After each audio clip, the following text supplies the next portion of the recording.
So I welcome folks to From the Desk of the Executive Director for this our, I don't know, 200th episode, something like that, right? Feels like it. We're getting way up there.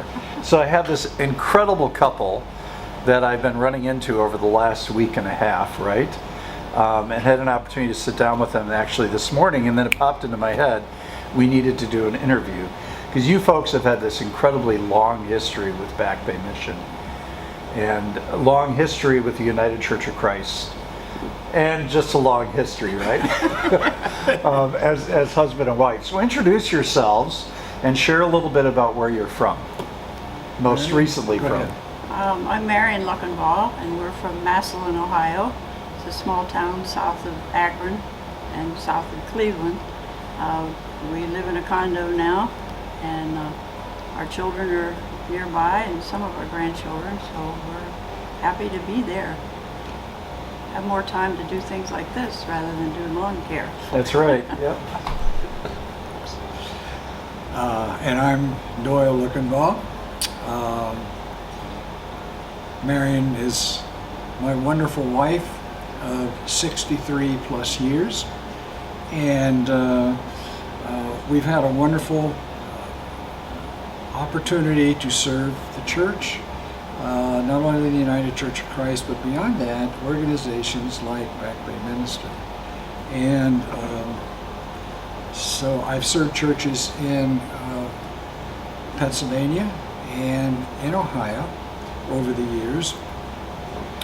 And I've been retired now for 20 years, and at least a part of that time we have spent coming to Back Bay Mission.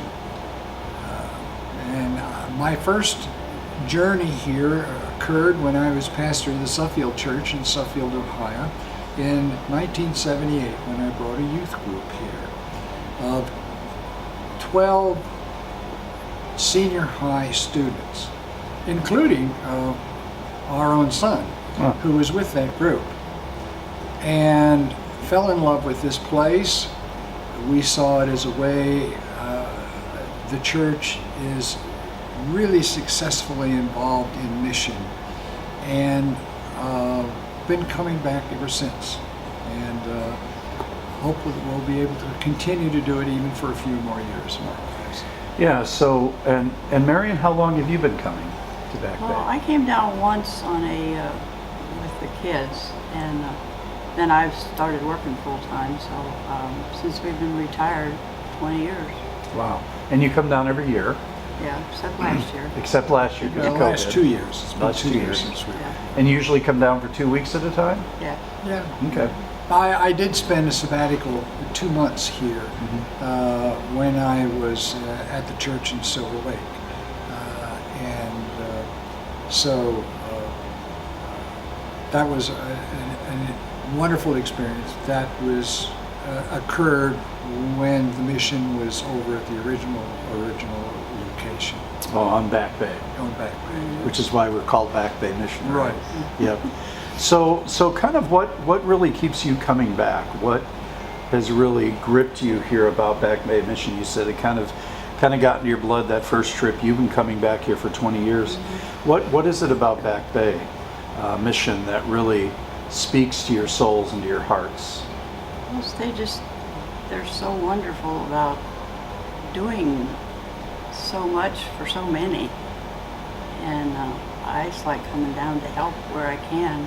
Sometimes I go to the construction site, and sometimes I help with loaves and fishes or the food bank. Early on, I did office work. Yeah. Huh. That's great, because that office work is pretty critical. Well, I worked in an office for 16 years. Yeah. So.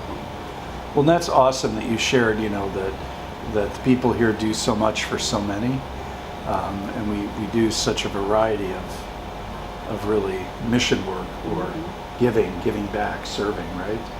So Doyle, what kind of has gripped you about Back Bay Mission? From the very beginning, from the time when Dave and Carlin Stevens and Bruno Schrader were here, the first time I came down here was the first year for Bruno being on the staff. and the things that they were able to do, and the fact that in all my training to become an ordained minister, one of the passages of Scripture which has always stood out has been Micah 6:8. What does the Lord require of you but to do justice, love kindness, and walk humbly with God? And that's been a focus of my ministry. From the time that I received a call to ministry when I was serving in the United States Marine Corps in Japan. And this is the place where I see that carried out in significant ways. And I feel that I leave here every time that I come here enriched by the experience of doing something of significance in the name of the Lord Jesus Christ. And yet That's you were, important. and yet you were a pastor your whole life, right? I was a pastor. So there's something different here for you about the different kind of work you're doing that's significant. Yes. Yeah, John Dorhauer, our national president of the United Church of Christ, I guess our bishop, right, general minister, Sure. said this is the church of the future. And actually, the conference minister in Southwest Conference told me the same thing as I was kind of determining whether to say yes or not to being the ED here. And I think you're right. It's really the hands and feet of Christ in the world, Right. and very much what the United Church of Christ has been about, for its whole history. Especially as you've shared some of that history, and we'll be sharing that a bit later. So, what was most significant for you on this particular trip? Well, I had only done loaves and fishes a little bit because they were at another location. Yeah. It's the people. I mean, they're almost like a family. The people that come, Yep. and they're really appreciative. I mean, they thank you over and over again for giving them food, Yeah. and I've enjoyed doing that. Yeah.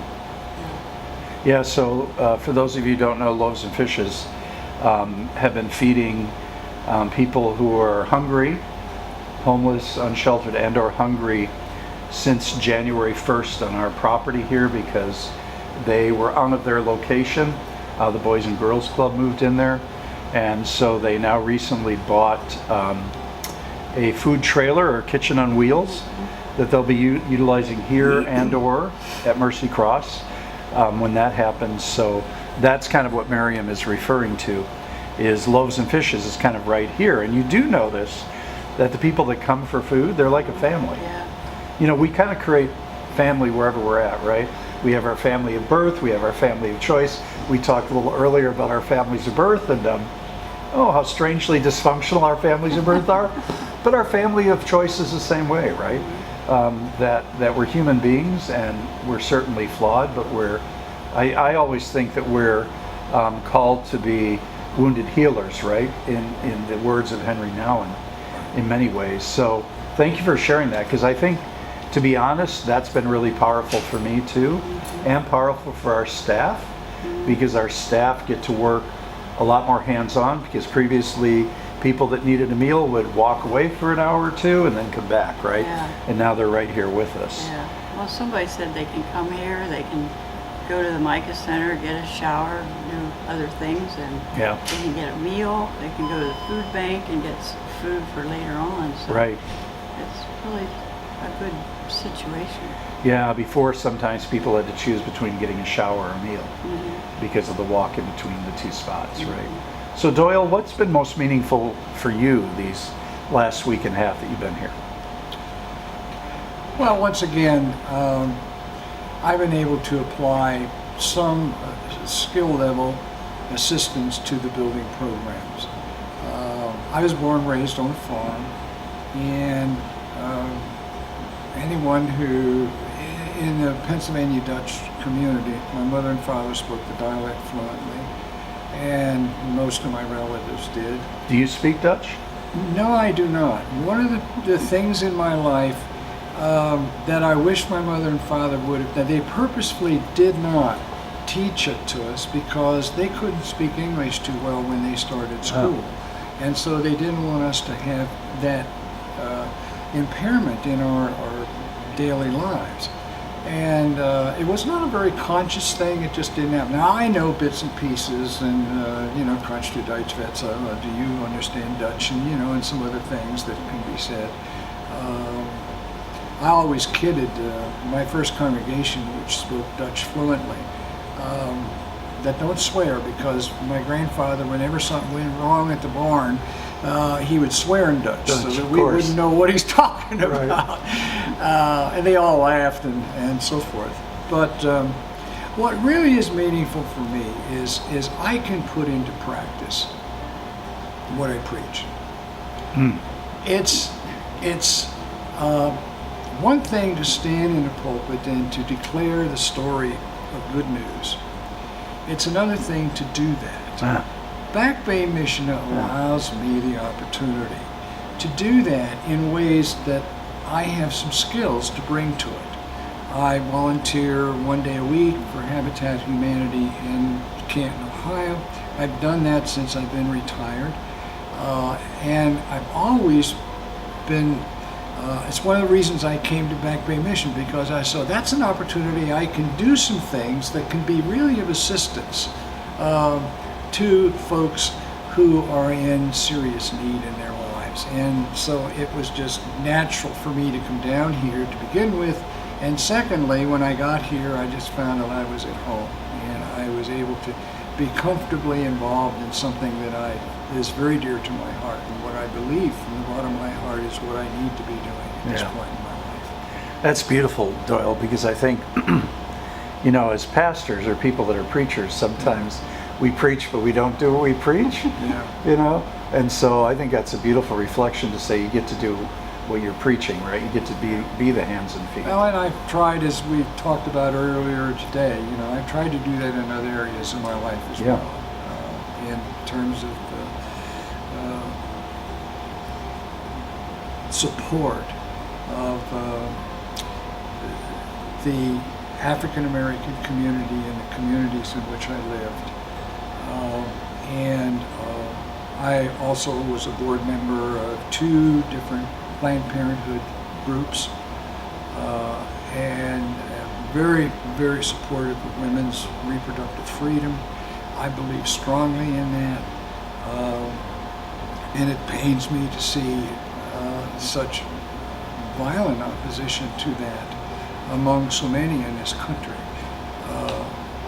But again, that's just me expressing my faith in realistic ways in the world in which I live. Well, and if I look at the life of Jesus and I think about, for me, that is kind of what really turned me UCC, to be honest, is you look more at the life of Christ, you see how Jesus lived. And he was with the people that needed him most. He stood in solidarity, or stood behind, accepted, embraced, right? Yeah. And I think that's, there's so much right now about critical race theory, about women's reproductive rights, about trans issues. And I always feel immigration, these are issues Jesus would have been right there. Absolutely. Supporting, loving, and showing mercy and grace, because that's what it's about. And actually, that verse has been tattooed on my arm, do justice, love mercy, and walk humbly with God is down near the ankle. And that's been there for a number of years, primarily because that's been my favorite verse. And when I pulled in here 3 years ago, I think, when I was on my sabbatical, I pulled in and saw that on the sign here. I'm like, I'm home. Yeah. Right, because that's what and Back that's the Bay way is I about. feel when we come down here, is I'm home. There's a lot of talk about spirituality in the church today, and I'm not opposed to any of the practices that are becoming very popular among the life of the church. But for me, this is being spiritual. Yeah. This is what it means to carry out that spirit in a realistic way, and it's not just something personal for me. This is something, this is an expression of who I am and what I believe in the community which I live, and also in other areas like Back Bay Mission where I can be of some service. Now, one last question. Do you generally always come down at this time of year during Mardi Gras? No. No. Okay. This year we did. But occasionally it's one factor that plays into it. They collected a lot of beads. A few. Yeah, so Mardi Gras is a beautiful celebration here. Sure. Because Coast was really founded by the French Catholics, right? 1699, and so that's such a big part of what we do. And I know all the volunteers that are here from Ohio, from Wisconsin, went went to enjoy the Mardi Gras parade, which just was about 4 blocks north or south of here. So, well, thank you for the time and energy you spend here, and the gift that you are. And I'm just glad I had a chance to kind of talk with you both earlier, and hopefully this started some really good connections. So thank you, Marian and Doyle, for Thank being you. a part of Back Bay. For the opportunity to share. Yeah, and thanks for sharing. Okay. Okay? Peace. Thank you, everybody, for joining us, and have a beautiful, peaceful day, and feel free to support Back Bay Mission in whatever way you can. Thank you.